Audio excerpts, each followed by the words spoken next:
What is going on, guys? This is the bogey-free podcast for PGA Championship week. I am your host, Evan Cheney. Today, I'm joined by two co-hosts, Matt Jones and the wonderful Moose. How you doing Hey, today, Moose? doing wonderful. How are you guys doing? Fantastic. This is gonna be Yeah, a we're fun doing good, week. man. This is gonna be a great week. I'm pumped. It's a major week. Yeah, It's a there's a major. Millie Maker going. You know, there's a shitload of contests. There's that interesting foursome contest. I don't Yes. know. I know Matt. I know you told me about it. Oh man. Yeah. I mean, it's DraftKings is pulling out all the stops this week, I guess, right? They're trying to get the last couple full field events before the playoffs start, so they're ready to rock. Yeah, they've had a big day today overall, not just in golf. They've released some NFL stuff as well. I mean, they made some format changes on the site. I don't know if you guys saw this too, but the lineup builder area looks like nice. News to me. I haven't seen Is it. that a new thing? It is. No, like I don't know. I went in and they had this new format with the player with the lineup building area.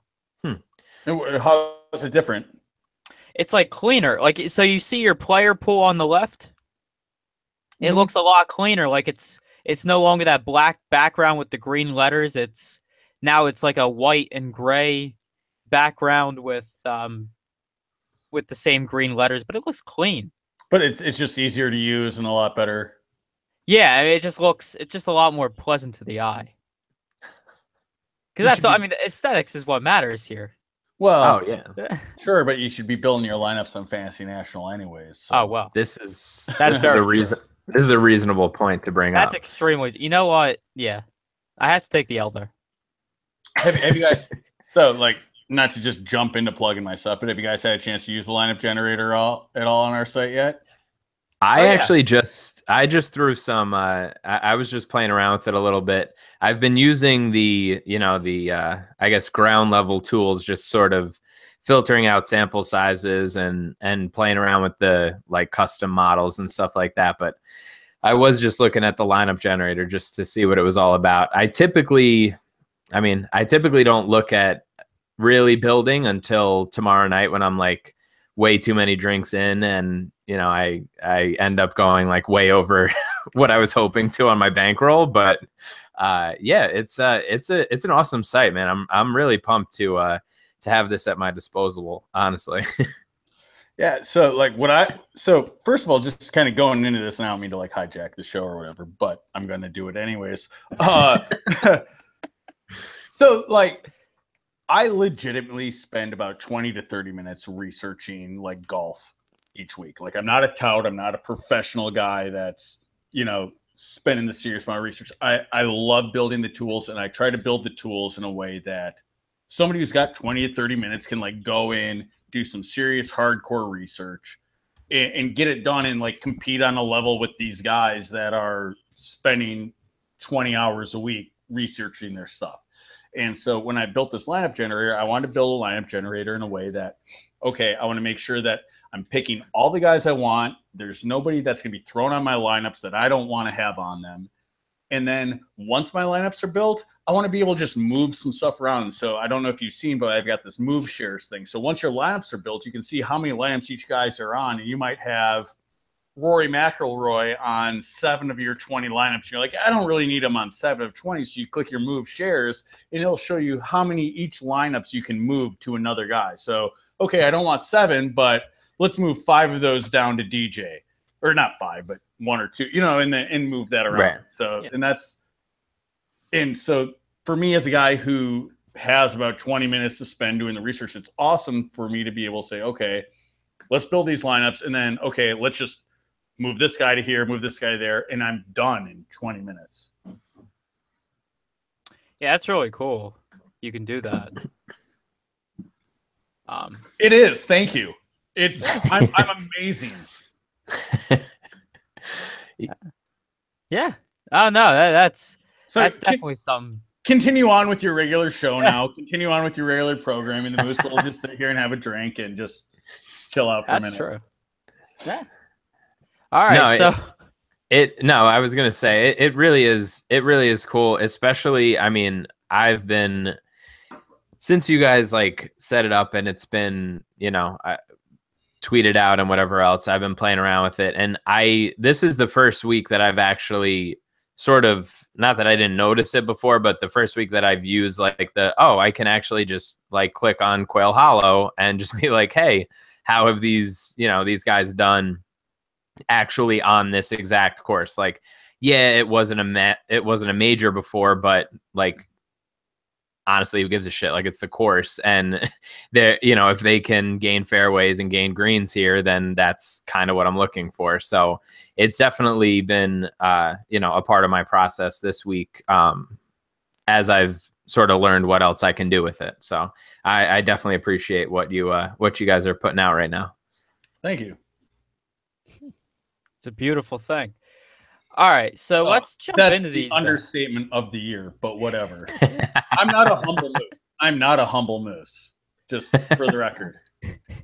Especially when I get a couple IPAs in me.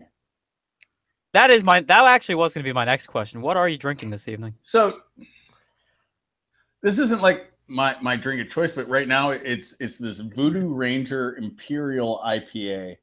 The liquor store I went to didn't have like a great IPA selection, but this is 9% alcohol by volume. There you go. So it's basically like beer masquerading itself as wine. So yeah. Well, that's neat. if we're gonna have a beer segment, I'm currently drinking the Smiley Kaufman Special. Light. The fucking. Okay, see, this is the conversation I try to have with Matt every week. Like, isn't that a college drink? Hold on. Let's. All right. Like, clearly, how many? Seriously though. So, how many of those do you need to have like before you get a sense of humor? Like, seriously, probably like 5,000. Okay. No, that's but seltzer water.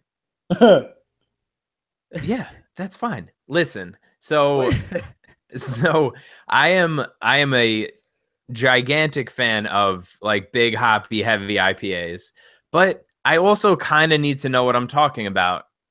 So on a Tuesday night, that's so highly overrated for the I have So I did have some Montauk beers before. I had a couple of Driftwood ales and I had a couple of their session IPAs. So I started off the night right with dinner, and now I'm coasting for a little bit. Then once we're done recording, I'll go back to the beach with my wife and her friends, and we'll get the good beers flowing again, Yeah, coast with scotch next time. Jeez. Oh, man, we could just do beer takes for the whole podcast, and everybody who listens would be just like super pissed off, but whatever. That's definitely an interesting way to go about it. But yeah, aside from premium beer talk, there is some golf to be had this week, so I've heard. I guess. It's only something I've heard through the wire. So yeah, let's just jump in. Let's just jump into some of these guys here. We'll start at the 10K and up guys on DraftKings. So in this range, we have Spieth, McIlroy, Johnson, Fowler, Matsuyama, Day, and Rahm. Moose, I'll start off with you. Where are you at with these guys in this upper 10K range? So this upper 10K range is a range where every single one of these guys are good, and every single one of these guys can win. So what I'm looking at is I'm looking at ownership. I'm looking at, who's going to be, strong. So obviously right now, McIlroy and Fowler and probably Matsuyama are going to be the guys that are going to be the most heavily owned. Rahm is also. So I don't know that I like the play, but the smartest play right now is Day. That's the smart play because nobody's on Day right now. He played pretty good last week, and that's just it. I don't know. I mean, we've kind of been in this spot every big week. No, I mean, Day has sort of been the GPP play, the guy who nobody's really talking about all year. And I mean, if it wasn't for Matsuyama's 61 on Sunday, he's been that guy for most of the year as well. Like Fowler's been chalk every time he's been in the field, it seems like. And then once you go above him, I mean, DJ McIlroy and Spieth, like they're always going to garner a ton of ownership. Like there's no shock there, you know? Mm-hmm. But yeah, I mean, this is one of those weeks where it's kind of hard to go wrong, but like if you are wrong, it's going to be really bad. So the most popular of those guys is Rory McIlroy. Right. And Rory's putter is always suspect. So now, fair warning, I am taking Rory in one and done because he's who I have left, in this group. But he's more likely to backdoor a top 10 or a top 5 than he is to actually win it. Like I can see him having a bad Thursday or a bad Friday and then making a late charge and ending up, T5 at the end of the day. He could win it, and I hope he does for my one and done purposes, but DraftKings wise, I'm not going that route. Of these guys, the guys that are going to be the least owned are going to be Jordan Spieth, Dustin Johnson, and Jason Day. Rahm is awesome, but he was on a hot streak for a while. He's not been super fantastic as of late. He's not been horrible. He's been making cuts. He's probably one of the more likely guys to actually just make the cut and stick around and just, get you a T40. But what are you guys thinking? Where are you guys leaning? I mean, if anybody's paying attention and has listened to me at all this year, they know that I'm a unapologetic Rahm fanboy. So, and I can't get away from the guy. Like I just feel like I mean, obviously when you're up this high, everybody has a shot to win. So, I mean, he just seems like he has the right game here, and he hasn't done well. Like the Open was kind of a disaster for him, honestly, compared to how he's done for most of the year. It was pretty rough. Last week wasn't great because, I mean, he was 28th, but there's 75 guys in the field. I'm not impressed with a top 30. That's only like, a 50th percentile performance. I'm not really that impressed by that. But I mean, if you're talking cash, I'll go Hideki and Rahm and just and figure the rest out after that. But I feel like you're right. You do have to throw Day in some GPPs because nobody's talking about the guy. And I mean, realistically, he has as much talent as any of these guys. He just hasn't really put it together really for the whole season. He's had little flashes, rounds here and there that he's done well, but I mean, he hasn't really wowed anybody this year. So I'm fully on board with your breakdown of that, Moose. But Evan, what are you thinking? If you're gonna give me Day at like 10, maybe 12% ownership, like in that little range there, I'm all in. Right. I'm all in on the guy because right now we have Day projected at about 6.5%. 6.5. Okay, I mean that makes sense, but it still goes, in that same category of all of these guys. Day is going to be by far the lowest owned. Oh, for sure. So, jeez, hold up. I think is that. Hello. Okay. Sorry. All right, we're good. No, freaking microphone just sucks. Is it mine? Is it mine? No, it's me. Oh, it is you. Yeah, this is a weekly Evan thing. Oh, okay. I bought this POS at CVS for like $7. I thought for sure it was me. Nah, you're good. You're good. You're always good. So on Rahm here, I just pulled up some stuff on Fantasy National. And I just thought it was kind of interesting. So, last week, hold on a second. Let me pull this back up. Rahm lost 7.8 strokes on his strokes gained approach. Like he gained 6.6 off the tee and lost 7.8 on approach. And then, hold on a second. Let me get back to where I was at with this proximity stuff here. So he was brutal, like brutal, like el terrible, as they say in Spain, from 75 yards to 175 yards. But from 175 to 200 plus, he was lights out. And this is going to be a longer course. Right. I don't know if it's longer than Bridgestone, but man, he lost 12 strokes from 75 to 100, 2.5 from 1 to 125, 5.8. Oh, it's ugly. You can go, and I'm not going to read numbers, you guys, but yes. So he's awesome. If he can like turn around his approach game this weekend, he's going to be fantastic, or en fuego, as they say in Spain. But yeah, it's just kind of, that's what I was looking at. Sorry to interrupt, but oh no, like anytime I see numbers like that, where like they're just like they're killing it in every category, but I kind of relate because I'm a golfer, and it's like, man, today I had my driver, but I couldn't hit my wedges, and it's fun to see like the pros have that same issue too. Like, you know, guys like Rom, he's like just killing it everywhere else, but he just sucks anytime he hits something not less than a 7-iron in his hand. Yeah, once in a while, these guys can be people. Yeah. No, but I mean, all I was saying.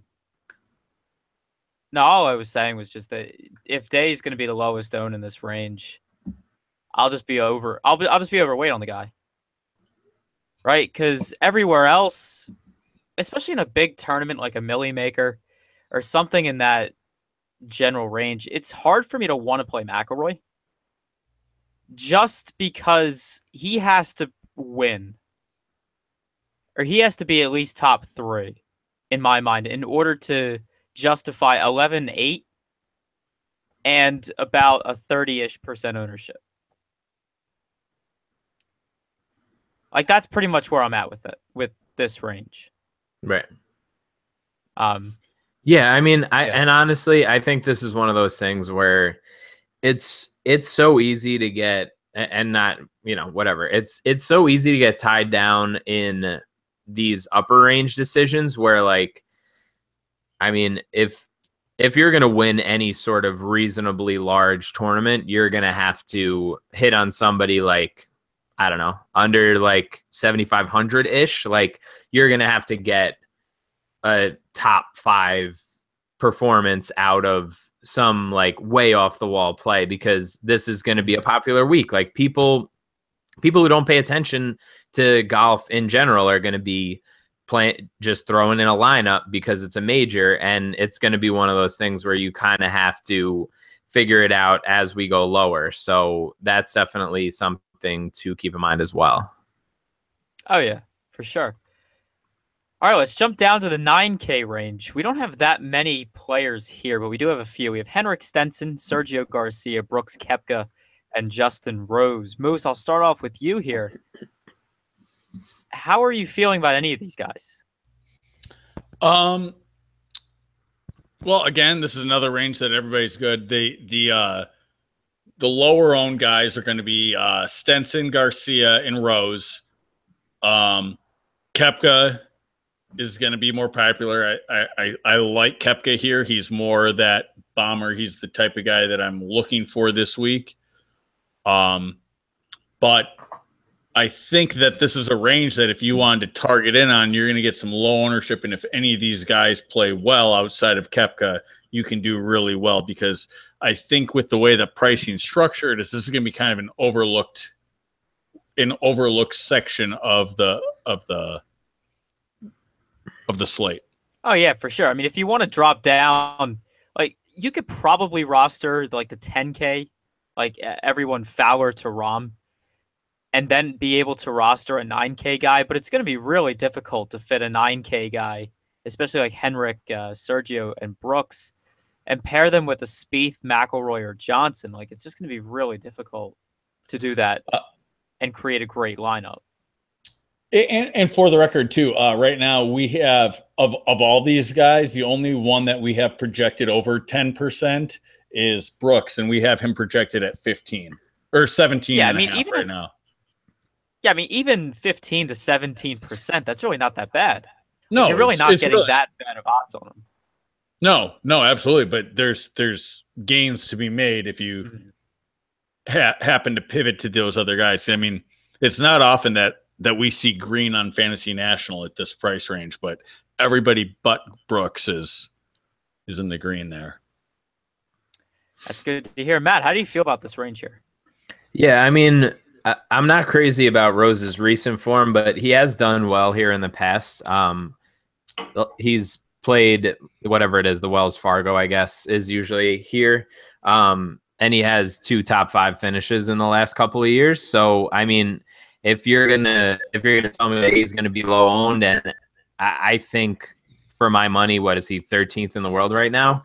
I mean, I'll throw him in some lineups just for that. He obviously fits the course well based on his previous results. And I mean, I will never, I'm just like a complete Stenson hater. So that's never going to happen because I will never get over rostering him at the Arnold Palmer and seeing him in his underwear in the water. Like, just what did he shoot, like a 9 on that one hole? It's just, I have no interest in him. I'm kind of over it. He's never done well here.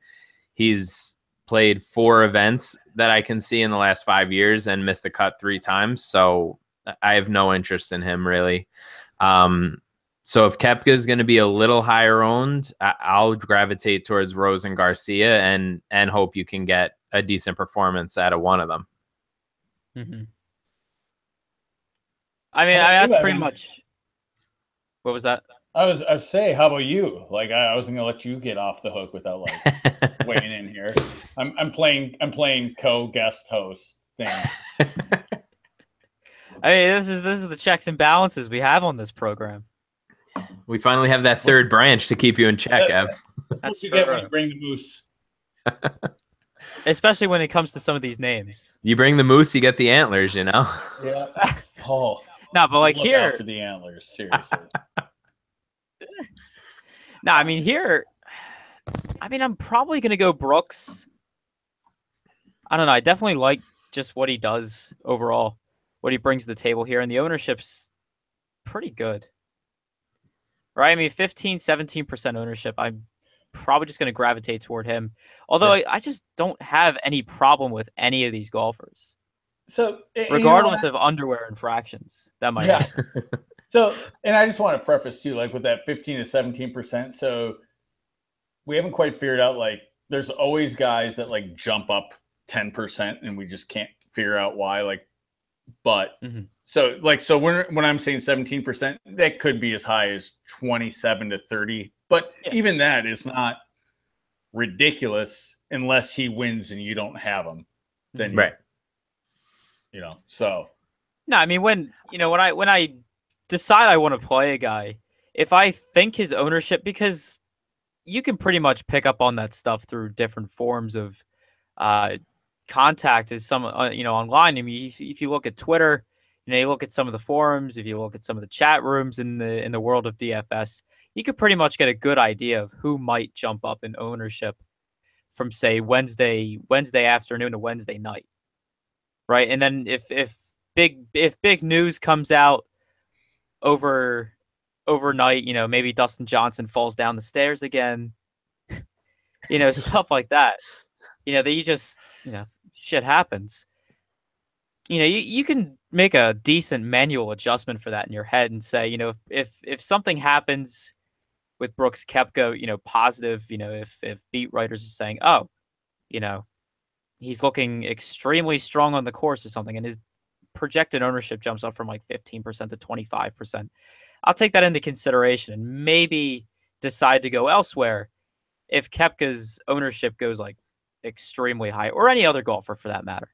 But yeah, if his ownership's going to stay sub 20, I'm definitely all in on that. I don't get to do these podcasts that often, so I'm going to just take 2 seconds here real quick just to talk about ownership stuff. So if you're big on Koepka or big on anybody and people start talking about like this guy's going to be highly owned and you're in love with him and you think that he's going to be good, don't ever let that deter you, because you're not going to win or lose a tournament based on somebody like being over owned in this range, like in golf, especially where the most guys at 35%, there are so many other opportunities down your roster that you can differentiate yourself. And so if, as we're talking through and you hear like, hey, this guy's going to be highly owned and you think he's going to win, don't let that back you off that guy. Stick with that guy because you just pick somebody else. All you need is one other person down the list that nobody else is on that does well, and you're going to have a good week. As long as the guy that's I mean, I always have a way of just being able to figure out like what the probability is of a player to be able to pay off their salary and then look at that versus their projected ownership. Right? There's a decent range. There's a decent range where it's like a guy is still playable. Right? Even, as strong of a play as someone might be. Right? If someone's 25% ownership, let's say Brooks Koepka gets to like 25% ownership, there may still be a way for me to justify still playing him at that high of ownership. Right? If I project him to have a 40% chance, for example, of having a top 5 finish, that's extremely high, but I'm just giving out a hypothetical here. But if you think he is going to have a top 5 finish, you should play him regardless of whether he's 90%. Yeah, that's what I'm saying. Yeah, that's what I'm saying. Right? I'm saying like 25% ownership on Brooks Koepka might be different than 25% ownership on Phil Mickelson, for example. Right. Absolutely. That's the point of that's the point of my whole rant here. That's kind of what we say every week. I mean, I've always said, like I'm a big Fowler guy. I'm a big Rahm guy. Like when they're in the field, like, they're going to be popular, but you differentiate elsewhere. Like you figure out a way that you're not going to have a duplicate lineup and you find a good play, a lot lower salary and work from there. Like there's never really been a time where I'm like, oh, he's going to be, if somebody's going to be crazy high owned, there's most of the time a reason for it, right? So, I mean, the point is you need to be able to figure out like these lower end guys, these lower salary guys, or find like one good pivot. If you can find one good pivot or one low owned play at a low salary, then you're going to be fine. Like it doesn't matter because there's 6 guys that you're playing. It doesn't matter if you have one highly owned guy. If you don't have any highly owned guys, you're probably not going to do very well anyway, right? I mean, that's kind of how it works because the wisdom of the crowd kind of wins over. Yeah, for sure. That was just my 2 cents on the whole ownership thing. Though that's probably like 3 times the amount I normally talk on these shows anyway. So you're doing good today, Ev. It's good. The Moose likes. All right, so let's jump down to the. What's that? I said the Moose likes the app. I'm sorry. I'm normally just sitting there in front of my keyboard and like pounding out code, and like people want to talk to me. I'm like, so, that's got to be an interesting life to. It's rough being a Moose. Yeah. All right. Where was I? All right. So let's jump down to these 8K guys. We have quite a few of them here. We have Justin Thomas, Matt Kuchar, Adam Scott, Phil Mickelson, Brandon Grace, Mark Leishman, and Tommy Fleetwood. Matt, we haven't heard your sweet voice in a while. Just with some takes on these 8K guys. I mean, oh God, I have this overwhelming feeling that like I'm pulling up FanShare as we speak because I don't know where the tags are at right now in this range, but if I'm gonna stick to my sort of course history narrative stuff, like it's real hard not to play Phil. Like real hard. And I don't know if that makes any sort of sense from like a recent form perspective because he's been kind of all over the map. But honestly, I mean, he's done really well here in the past. Last 5 seasons he's played at Quail Hollow and he has a 26th place finish and everything else is 11th or better. Like this is one of those things where I'm not going to try to overthink it. where he's basically on like the average salary for a spot anyway, and he's not costing you a ton, it's hard for me not to play a little bit of him at least. Outside of that, I mean, Kuchar has just really top 5 season on the PGA Tour this year, probably. I mean, he's done extremely well. Like you have DJ, obviously, who has the 3 wins. You have Matsuyama, who has 3 wins. You have Rahm, who's been all over, like top 10, top 15. And you have Fowler. Kuchar has a reasonable argument to be up there as well. And I know he doesn't have the distance, obviously, but has it really killed him on courses where we thought maybe distance would help? He's done well this year. So that's kind of where I'm at right now. It's kind of against my brand because it's like old dudes and like Sketcher advertisers. But other than that, I mean, I'll have to throw in Justin Thomas because I just think he's unbelievable. But with his distance and his par 4 scoring, I think he should be right up there if he can put it back together. But he hasn't played great recently. But that's kind of where I'm at. Like Adam Scott kind of goes under the radar a lot, and I don't really see it as much here.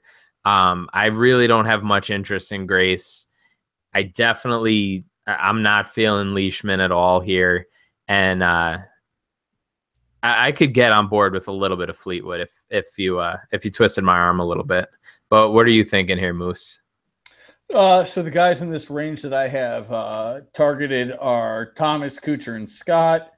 The guys that we project to be the lowest ownership this week are going to be Kuchar, Grace, and Phil. So we've got. Yeah, I mean, you were just talking about Justin Thomas. He's recently he's not been good off the tee over his last 5 events. He's not been good off the tee. He's not been good around the green. He hasn't been great putting for his last 10 events. So he's a guy that's got the distance that could dominate, but he's not in good form. So I think it's a good like strategic play this week. But I mean, there's just nobody in this range that I'm particularly in love with. Kuchar is about as solid as you get right now. We have him projected around 5% ownership. Rose at about 8%. Scott's going to be the highest owned in this group right now, is what we've got. And we have him around 16% right now. Really? Yep. So, and when I'm talking about these percentages, so we've had over 550 people like pick favorites on fantasynational.com, and over 51% of them have favorited Adam Scott on our site. So that puts him into our red zone, I guess. Okay. Yeah, I mean, what I'm kind of, to me, when I look at Kuchar, I mean, I don't know how much like season-long fantasy football guys you play, but like he to me is like that like volume receiver. You know what I mean? Like that guy who you can sort of count on, and he's going to get you some points this week. Like I don't really see a scenario where he just ejects and misses a cut. I mean, he did need some heroics at the Open to make the cut a couple weeks ago, but he's sort of like a safer. He did end up second place in that Open. Right, for sure. Oh. And that's what I mean, though. Like, I mean, if he hits one errant shot, like he doesn't make the cut, and that whole like Spieth and him thing doesn't happen at the Open. But overall this season, I feel like he's been a relatively safe play, and I feel like I feel comfortable clicking on him and being like, all right, I'm gonna start a lineup with him and see where else I can go. So that's kind of where I'm at with him. 100%. I'm 100% putting Kuchar on my lineups because he is a safe play, and there's no locks in PGA, but he is a guy that's not going to kill you. Right. Exactly. Yeah, Matt Kuchar is always going to be the cash game god. I'll never say no to that. GPPs, I always am hesitant. I've said this in the past, Matt. You know this. This makes me so mad. I don't know what it is. I just can't click his name in GPPs. This is worse than your hatred of Kevin Tway, but let's not rehash our old arguments.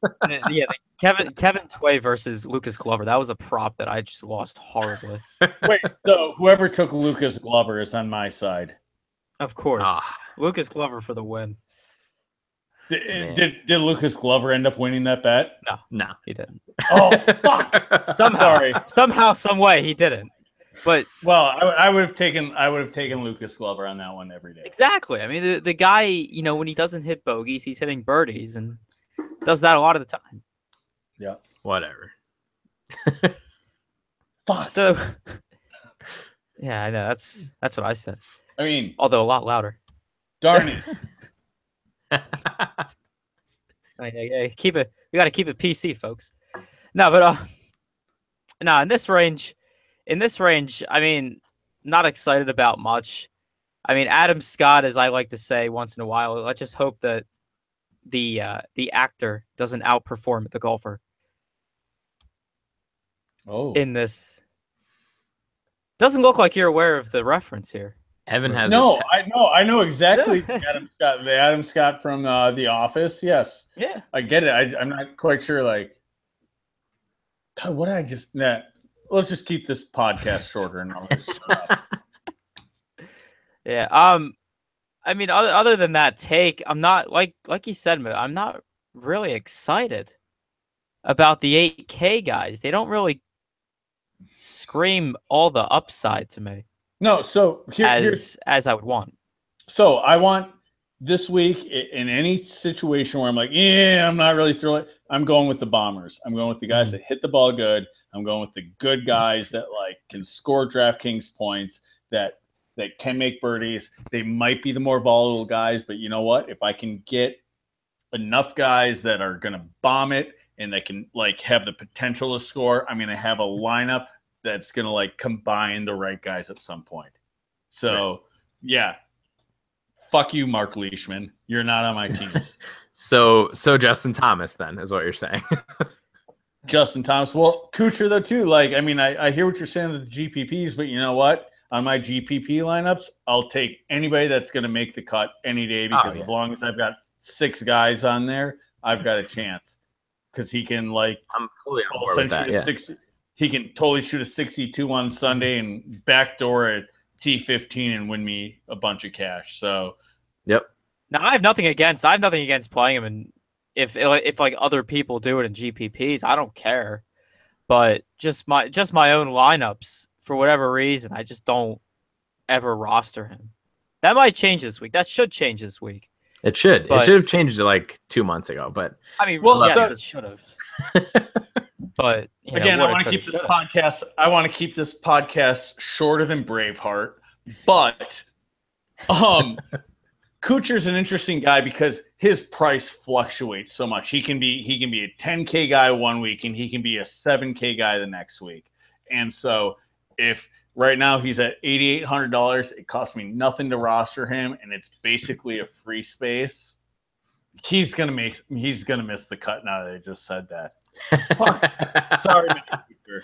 Sorry, Matt Kuchar, for your horrible PGA Championship by me calling you a free space. But that's my logic. If you guys get where I'm going with that.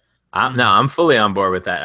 I completely agree with that. It's too in a variant sport like this. It's too easy to like try to get cute, and I'm not going to do it and like go away from Kuchar. I think he's a solid play this week. So I think we're all in agreement on that. Yeah. And I think we can move on from the 8K guys unless you guys have any other takes here. Finally. No. We're good. All right, so let's just jump down to $7,500 to $7,900 guys. We have Alex Noren, Paul Casey, Daniel Berger, Charlie Hoffman, Thomas Peters, Charles Schwartzel, and Louis Oosthuizen. Again, these are names that this is the tricky name range. Who? Lewis. Lewis what? This is Evan's brand. Lewis who? Evan's brand is mispronouncing every golfer. Okay. Yeah. No, that's pretty much like everything I've ever done ever. So it's like I was totally gonna brand. fade. I was gonna totally fade Louis Oosthuizen, but if there's Louis Oosthuizen, I'm like totally on board with that guy. I don't know. It just always happens. Like I get corrected every time his name comes up. It just all these names comes up. But no, Louis Oosthuizen. I heard that Louis Oosthuizen's the next Tiger Woods. These are my favorite moments. Like Roger did the same thing to Evan. Moose is doing the same thing to Evan, and it makes me so happy because I've been trying to tell him how to say these names all year. Louis Oosthuizen, holy shit!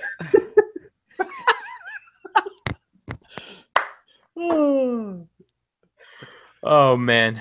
All right, so King Louis. I just gotta hang it all up now. Okay. I'll start off here. I need to redeem Damn right myself you will. I gotta redeem myself somehow. Yes, I'll start off here. I'm just gonna say that Paul Casey's just one of my favorite golfers this week, period. Regardless of price. Dude is just a monster. What has he done the past few weeks? He's got he's got a 5th place, he's got 11th in his last 2 tournaments played. Oh man. I'm just ready. Par Casey, man. He's always a solid play. He is, and it's 7,800 this week. So just for the record, so in his last 1, 2, 3, 4, 5, 6, 7, 8, in his last 8 events, he hasn't placed outside the top 25. Yeah, it's wild. Like talk about it like an underappreciated guy. Like,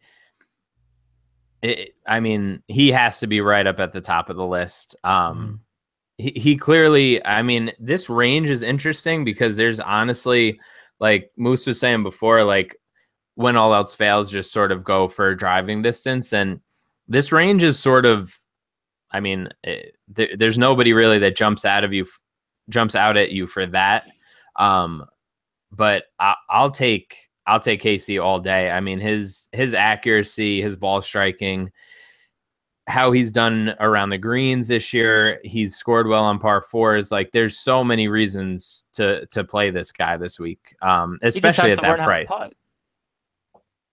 Yeah, but from everything, and maybe Moose, you can maybe speak to this as well, but everything that I've been seeing this week, it seems like they changed a few holes at Quail House since the last time it was played, but it seems to me like the greens are running fast, even with the rain that's been happening.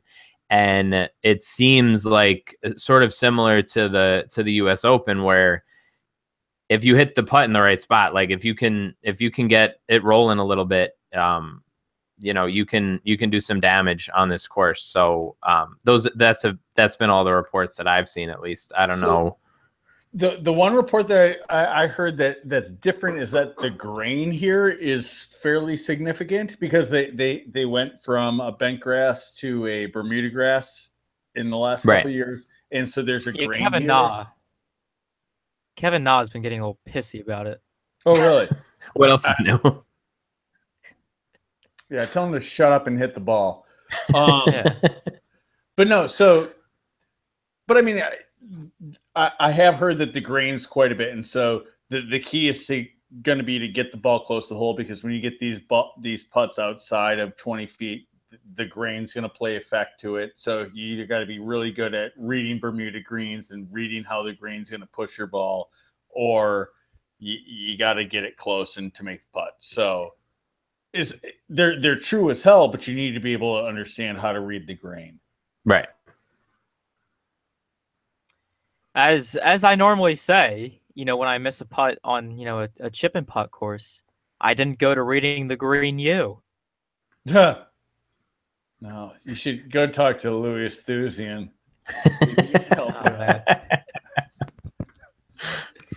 If if we never have a conversation again outside of this, Oh, that'll be the one lasting memory. Fuck you. I'm just kidding. Sorry, the IPAs are starting to hit me. I see that. It's a good thing. No, I love you, Evan. Sorry. This is by far the most entertaining show I've been a part of ever. I'll give you that. Oh, and we're only 25%, even more. We're only 25% through the slate too, so there's more fun to be had. Yeah. Oh, don't worry. Once I continue. Hey, it's not a hell of a lot to talk about. Yeah. I mean, do you guys have any other takes here on that upper 7K range, or you want to like? Nah, we can dip keep down to these other keep guys. it rolling. Well, so the only thing I'll say is I'm going to go with the Bombers here, and that's going to be Berger, Hoffman, Peters. Right. Boom.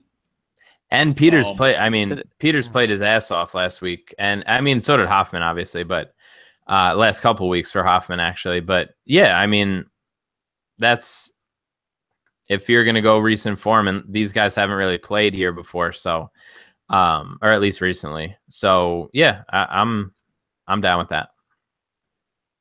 All right, so if we jump down here to the $7K to $7,400 guys, we have quite a few. I won't name them all off, but Moose, who are the guys here in this range to go with, at least in your view? So this is I'm not going to tell you any names. I'm going to try to keep this short, but this is the range where you can really differentiate yourself. There's a lot of guys, like you said, the from what we're seeing on Fantasy National right now, everything's very spread out. The most popular plays right now are Jamie Lovemark and Kyle Stanley. Right now I have right now I have Kyle Stanley and Jamie, or no, I have Kyle Stanley like favorite of those two. But yeah, this is a range where you're gonna probably win it. I like Ian Poulter. Ian Poulter's been phenomenal. Finau is going to be the most popular guy in this range, and Xander Schauffele. It's going to be Finau. Xander, my boy. It's going to be Finau, then the X-Man. But other than that, it's this is where you can make some decisions and do some research and figure out what you want to do. But it's also going to be a crapshoot. Yeah, I mean the two top guys here in this range for me personally, Chappell and Finau. I know, Matt. I saw your eyes. I see your eyes. I know you're glowing at that Finau play. Well, I mean, if I can get Rom, Finau, and Schauffele in a lineup, I mean, I'll be happy as a pig in shit, honestly. Like that, those three guys, they're my dudes. So I'm good with that. Outside of them, I mean, like you said, this is where you really have to dig in. Like if you're going to go after some distance, I think Lovemark is obviously interesting. I think he's played well his last few times out. He's taken a couple weeks off, but he's got a bunch of top 25s in a row at this point. Even Bubba has had some slight flashes, even though, I mean, he plays with mini golf balls, but other than that, like he's been sort of up and down, with a couple good ups lately. Other than that, I have a hard time getting off of Finau. Like I know he's going to be popular, and like we said, it's well, real quick, Moose, what are your thoughts about these like chalky sort of, let's call it like 7,500 to 6,500, like every week or two, there's a couple guys that are just like out of control chalk in this range. Like what are your views on playing these types of guys down in this range that are going to be popular? You're not going to like my answer, but it depends. Depends on who the guy is. There's times where like they've clearly made a mistake, and right, this guy should be $2,000 more, and if they make a mistake, I'm gonna pound that all day long. If it's a guy like, sorry, Will, but Will Wilcox, all of a sudden, like everybody's all of a sudden like just on board with Will Wilcox, like he's all of a sudden like the spreadsheet darling.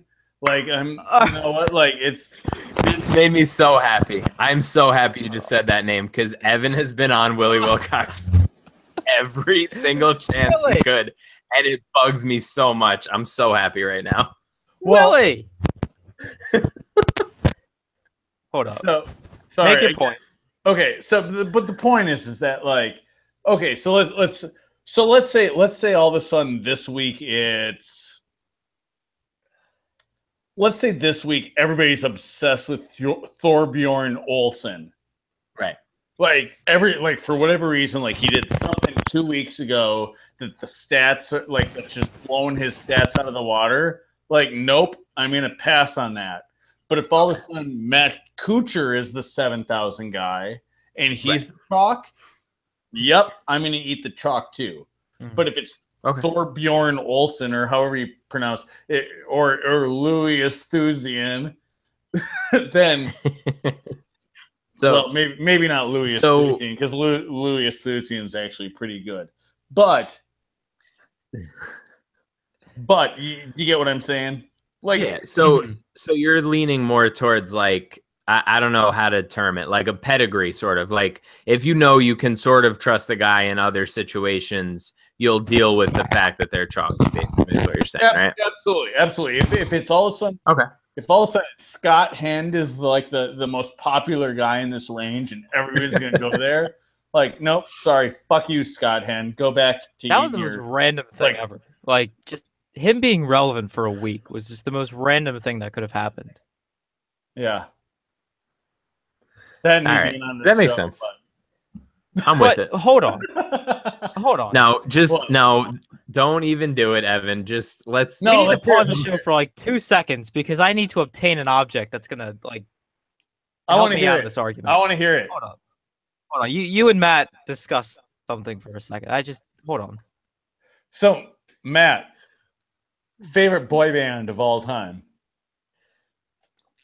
Oh man, I mean, don't answer that. There's no right answer. Best band of all time. All right. Now, you're not gonna like. There's no way you're gonna like my answer. I want you to see this. Oh my god, you're the worst. You see that? So public service. That's Will Wilcox's autograph. Public service announcement. I'm looking for a new co-host for Bogey Free. If anybody's interested, I can throw it out on a Twitter thing on both my accounts.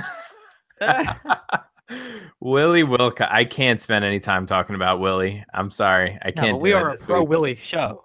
Oh, hold on. Sorry. Barely. Hold on. No, wait. Stop right now. Will Wilcox is the coolest fucking dude on the planet. Oh, for sure. Like, we are not slamming Will Wilcox. No, but not as a DFS play though. Okay, that's fine. Just as long as we're like clear that he's the coolest dude on the planet. Oh no, 100%. I mean, he did say he was going to come on our podcast and then ghosted us. But other than that, he's good to the community, and just I would never roster him. Like that's when you're going a little bit too far. Why would I roster him? You've never rostered him? Oh man. I mean, maybe as a goof. Have you guys only been playing DFS for like a year? Because he was like the DFS GOAT for like in 2015. Right, but I mean, but that was a long time ago. And by 2015, I think I mean like 2016, which is last year. No, it had to have been. No, it was 20. God, I'm so old. I need you to shut up and drink more. Sorry. Just keep talking, guys. This is getting too long. Yeah, I'm just saying though, when it comes to Will Wilcox, we're a pro Willie propaganda outlet. Oh yeah. You just can't beat Willie. I mean, like, seriously, like, I think if you put out a popularity contest between like Willie Wilcox and Beef Johnston, like it would still be really close. That's true. That's very true. Now, a boxing match.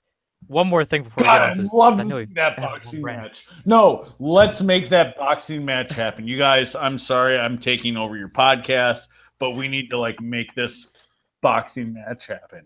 Holy God. That would be the greatest Yeah, we thing. need what we need is a Will Wilcox v. Grayson Murray boxing match. No, I still like the How Wilcox many- Johnston, honestly. Like Johnston would kill him, but man, it would be fun to like watch the after interviews. That's true. But we need Will Wilcox versus Grayson Murray because we need the most hated man versus the most liked man. That's true. No, I like it. I hear where you're coming from now. So Oh my God. that'll be the a part best. of the DFS undercard. The boxing match. when that finally comes to fruition. All right. So at some point we have to talk about golf again. Actual If golf. you insist. Whatever. We're getting into the sub 7K range. Where are you guys at from here? Because I know it's a lot of odd names as you scroll down, but then some other mainstream names. So yeah, Moose, where are you at? Under 7K with a lot of these guys? So I have absolutely zero to back this up statistically wise, but nobody's talking about him, and I think he's got the game, so I'm on Patrick Cantlay. That's what. Oh my God, you're making me so happy right now. Go ahead, and then I'll keep going. Go ahead. Okay. Just try to hide your boner. I can't. Okay. Sorry. I hope this is a family-friendly podcast. This is not safe for work. Not safe for work. Let's just throw that. I'll throw the explicit tag on this one when it goes up. It should be implied when you have the Moose on.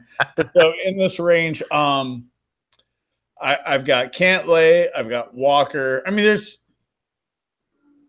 Hadwin, Simpson. Simpson's gonna be like, he's not showing up right now as super high owned, but everybody knows that this is his home course. He's gonna like pop up, even though he hasn't.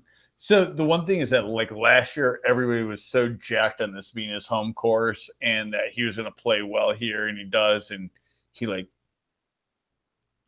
figuratively shit the bed. So like maybe people are off of that narrative, but yeah, actually, like I'm scrolling down Fantasy National, and the only other guy I have below him, period, is Tyrrell Hatton.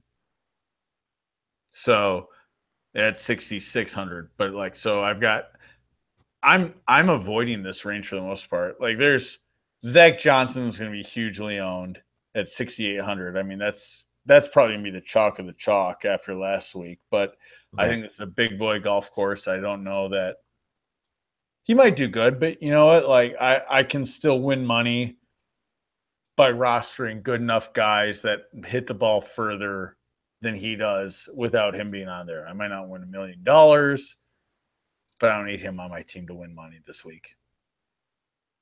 That's fair. What are your? I'm pretty much with you here.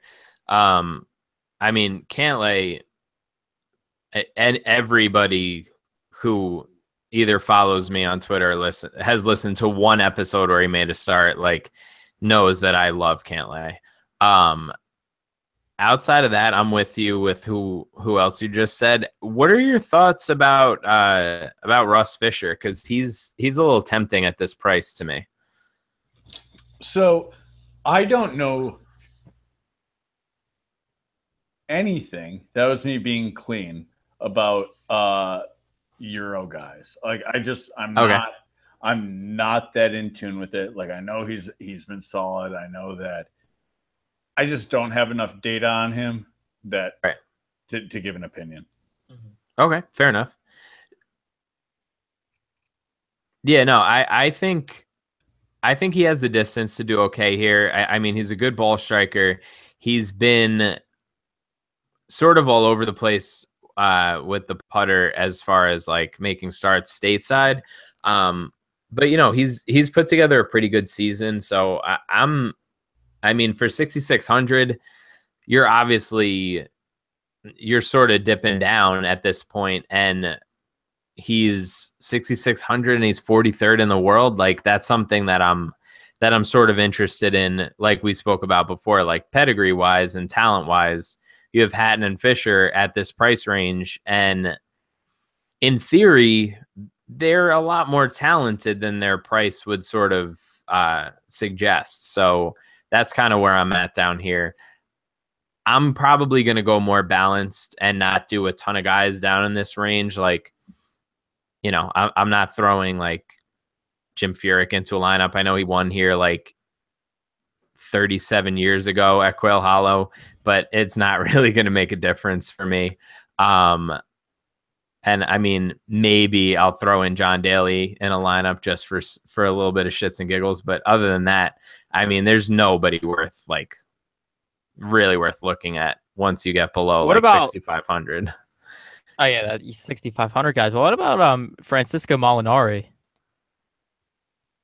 Yeah, I mean, he's fell off a little. He's fell off a little bit recently, but I mean, if you look at the long term, like the season numbers, he's doing well in pretty much every relevant category. Yeah, and he does have a runner-up finish here, but I'm sorry, not a runner-up finish here. He doesn't like really jump off the page distance-wise, which is what I'm sort of looking at this week. And Moose alluded to that earlier too. Like, I don't know. I'm not crazy about the fit here. It wouldn't shock me because he's obviously, I mean, he's top 20, 25 in the world. So it wouldn't shock me if he did well, but like I said, I'd rather sort of lean towards Fisher, or hope Hatton can kind of put it together, because he hasn't really done much recently. So I'm looking at this on Fantasy National right now, and so both Ross Fisher and Francesco Molinari's weakness is strokes gained putting. Right. So Fisher has been doing fairly well, like in the contests he's played stateside. And the contests he plays in are typically like the bigger ones, either the WGCs, the Players, or the majors. So for like, and I don't know either of these guys' games, but like just looking at these numbers right now, Francesco tends to gain more strokes in every other category other than put, because they both like blow goats in putting. They're not good. But like where Ross Fisher's gaining like 1 to 1.5 in every other category, Francesco's gaining like 2 to 4 in every other category. So I like, neither one are super exciting to me, but like I kind of just want to like gravitate towards Ross, even though his numbers are less, but his name's so much lesser known, that if we're gonna like be playing in this range, like let's go with somebody that nobody else has, because on the odd chance that he like just has the week of his life, no one else is gonna have it, where everybody knows Francesco Molinari. Right. Yeah, I'm 100% on board with that. That makes sense to me. See, I say some smart things every now and again. You guys are freaking brilliant, honestly. Like, I'm smarter just like having you guys piped into my headphones right now. Like, that's definitely good to hear. This is the best. That's the nicest thing anybody's ever said to me. Best hour I've ever spent in my life. My IQ is significantly like higher than when I like sat down and started drinking. We actually do have a comment here in the live stream chat section. It says from Chris Hollander, Moose would be a good play this week because he is bombed. Oh, Chris, how do you feel about that? Douche. No, tell Chris he's a douche. He should go to hell. Go to hell, Chris. He's a cool dude. No, Chris, he's a cool dude. He's a Fantasy National guy now. Yeah, he's my boy.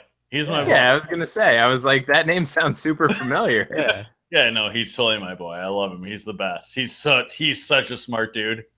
Like, he's super, super smart. Like, I'm so Like, yeah, when I started the site, he's like, hey, Moose, can I do anything to help? I'm like, yeah, I don't really need help. He's like, hey, check out what I know. And I'm like, oh, fuck. Yeah, come on board, dude.